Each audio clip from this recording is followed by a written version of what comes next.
The very latest on this, Akanksha, tell us a little bit more about the advisory amid the deadly unrest over job quotas in Bangladesh. Right, Avantika, the Indian government sources are telling CNN News 18 that they are very much in touch with every Indian in Dhaka and that they are also ensuring best facilities be provided for Indians and that they are able to, in fact, manage safe evacuation in case the situation on ground level, in fact, worsens. There's an advisory which has also been issued not to travel to Bangladesh, and in case someone is there, to only remain inside, not step outside. So far, no causes of worry have been reported. In fact, top Indian establishment is also watching the situation. The Ministry of External Affairs is very much in the loop of the scenario. They're saying that they are worried about the situation since live killings are also happening. But we've seen how the Indian government, in fact, remains extremely prompt when it comes to Indians being evacuated whenever there is a stressful situation abroad. And in fact, we've also conducted evacuations not just for Indians, but helped our neighboring nations as well.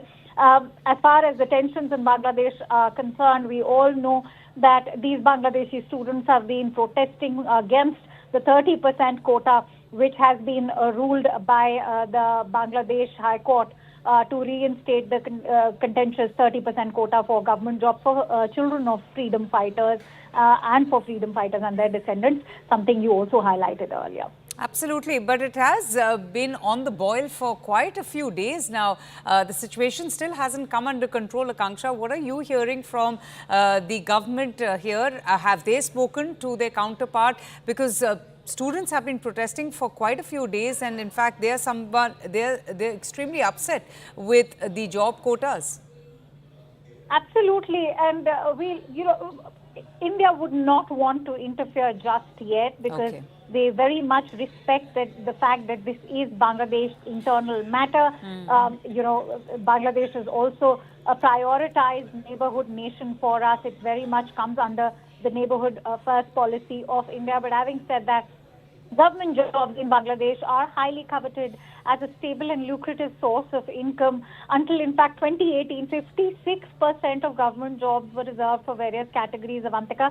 The majority, 30%, were reserved for family members of veterans who had fought for Bangladesh liberation in 1971. But, much has changed after the Bangladesh High Court ruling, in fact, reinstated the contentious 30% quota. Students have now gone on a rampage.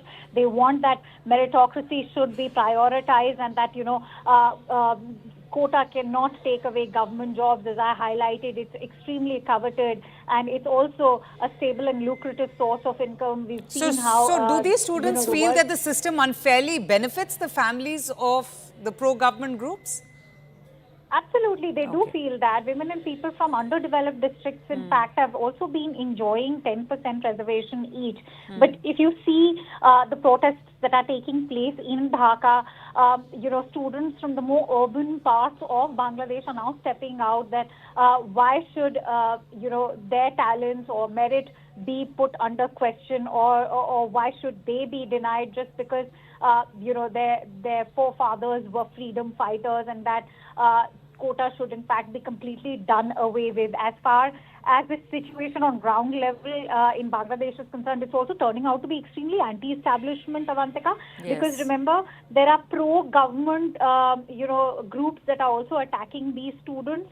And that is why these students are saying that, they're being ambushed by organizations which are being supported by the government. In fact, Student League is an organization which is close to the government, and that is the one that ambushed these protests. And the students are of the view that they've been protesting peacefully so far. So why, in fact, are 200 people reportedly injured? In fact, 6 students have also been put. All right, I'm going to leave it at that. But thank you so much for joining us and telling us more. Akanksha Swaroop there, getting us the latest advisory from the Indian High Commission in Bangladesh, which has been on the boil for the last few days.